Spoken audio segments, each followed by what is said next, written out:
Hey guys, imagine you are the best arcade player, but in this game, losing costs your soul because this is the Polybius episode of the Dimension 404 series. So get ready, and let's dive into the story. This young guy loves playing arcade games, and his hobby is writing reviews about his experience for some amateur magazines because his dream is to be recognized as a great game critic. His father knocks on the door, saying it's time to go to church, but Sam doesn't realize that he spent the entire night writing this article. He needs to act like a good boy, but instead of going to church, he grabs a roll of coins and heads to the city's arcade to play Frog, his favorite game. A girl named Amy shows up and starts asking how he got so good at the game, but Sam just wants to concentrate on beating his high score. Amy says she just moved to town and asks if he wants to be her friend, but Sam doesn't care because he looks over and sees a handsome young guy, which makes him lose focus. Jake hands him some letters and says he should send these to his house. The problem is that his parents think video games are evil. He receives a reply to his last article, and they liked it, but unfortunately, he reviewed an old game, so they couldn't use it in the magazine. He's already spent all his tokens, so he has to head home. As he walks past a machine that's turned off, a coin falls, and when he looks, he doesn't remember that game being there,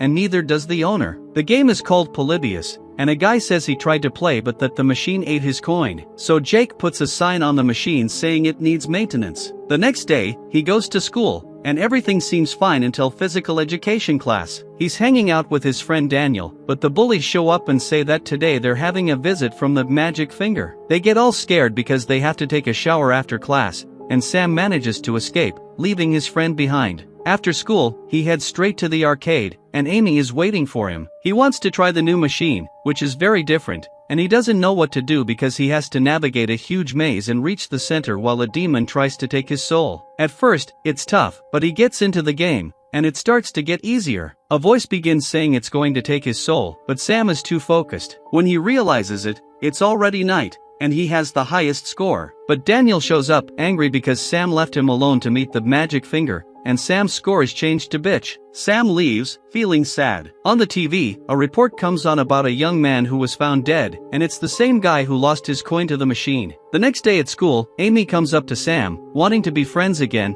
but he tells her that in this place, you can't stand out or you'll attract attention, and attracting attention is dangerous. Sam gets home and tries to write something about that game, but nothing comes to mind. His dad asks what he's doing, and Sam says he's praying before bed. Suddenly, his computer glitches and the game's screen appears. In a panic, he unplugs it, but he sees a sinister reflection watching him from inside the closet. Most people would turn on all the lights, but he wants to look in the dark, and when he turns around, something pulls him into the shadows. He sees a bizarre creature, eating Daniel. Sam wakes up startled, but it was just a nightmare. He gets ready for another normal day, and once again, he has physical education class. The teacher forces him to take a shower, and there's no way out, but Sam notices something coming out of Daniel's locker. He looks inside and sees Daniel, compacted in there. Sam sees a mark on his body and remembers that the same mark was in the game, which makes everything even scarier. The police are called. Sam tries to explain everything he knows because he has a theory, but when he says it's the game's fault, the detective thinks he's just nervous and doesn't take him seriously. As Sam leaves, a suspicious man appears and says he believes him and asks to talk, but Sam gets scared and leaves. The man works with the sheriff and watches Sam from outside. Sam doesn't know what's going on,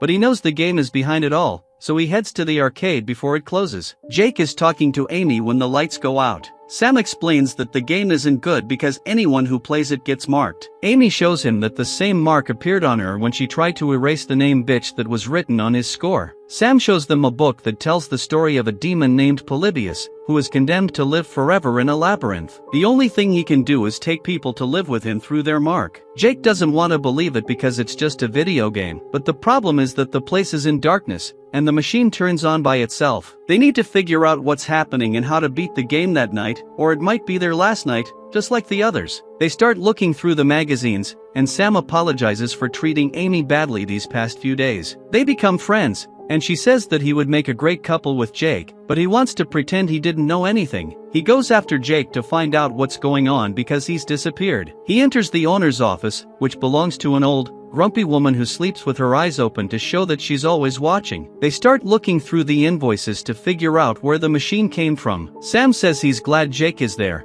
and here comes the revelation. When they open the cabinet, it's not just invoices that come out. Jake says he likes Sam, but he was just a normal guy and didn't want to mess up his life. Sam tries to put his tongue in Jake's throat, but Jake gets scared because Sam was talking about something else. Everything is calm until a noise comes from the front door and someone enters the store. It's the detective. Since he's armed, they need to deal with him before it's too late because Sam believes he's behind everything. Amy manages to knock him down and tie him to a chair. Jake finds the documents the detective was carrying and shows that this has happened in several places, as many people have been dying in different towns. The detective explains that he wasn't behind anything, but he knows that the supernatural world is real, and his job was to cover it up so people wouldn't panic, because it's impossible to fight against everything that happens. Since he wasn't the creator, there must be someone else behind it. They find a photo of the arcade owner when she was younger with the machine, and she confesses to the detective because she's the one behind it all. Wilma was responsible for everything, and she says she did it because she was never recognized. She was the programmer behind some of the greatest arcade games in history,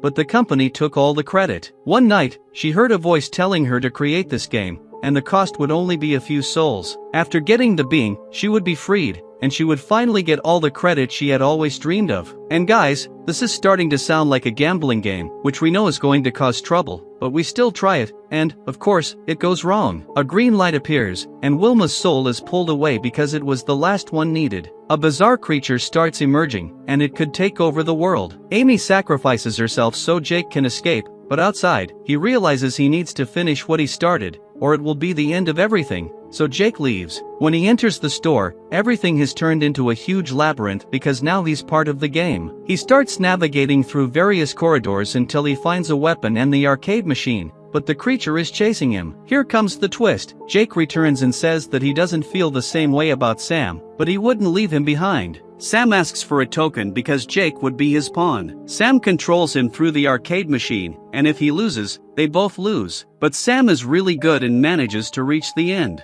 When everything returns to normal, Wilma shows up, furious, to finish them off, but Amy knocks her out with a stick, and she passes out lightly. Everything ends well with everyone alive and happy, but the problem is that school isn't over yet, and he still has to face the bullies during shower time. And guys, life is like a game. When it's easy, it's because things are going to get bad, and when it's hard, it means there's always something worse ahead. But the important thing is to play. So leave a like and subscribe if you're new, because we'll have more episodes of this questionable series coming soon. Now, I'm out of here. Kisses, hugs, and bye.